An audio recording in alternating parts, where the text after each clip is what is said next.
આખી દુનિયા એક બાજુ ને એક બાજુ ગુજરાત, ભાઈ ગુજરાતની ના થાય વાત. અહીં ગાંધી જવાહર સરદાર પટેલની શાખ અને મોદીજીને અમિતજી ગુજરાતીઓના રાજ, ભાઈ ગુજરાતની ના થાય વાત. અહીં નર્મદા તાપીને મહીસાગર, સૌરાષ્ટ્ર દક્ષિણ અને ઉત્તરના છે હેત, ભાઈ ગુજરાતની ના થાય વાત. અહીં રામની થાય છે વાતો અને કૃષ્ણ કરે છે રાજ.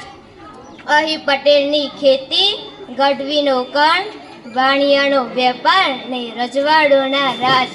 ગુજરાતની ના થાય વાત, ભાઈ ગુજરાતની ના થાય વાત. અમને ગુજરાતીઓને જોઈતું નથી કાંઈ મફત, વહીવટમાં ન કરીએ કાંઈ કપટ. કરીએ ધંધો ઉપાડીએ રીસ, નથી અમને મંદીની બીક, કારણ કે અહીં તો માગો 10 અને આપે 20.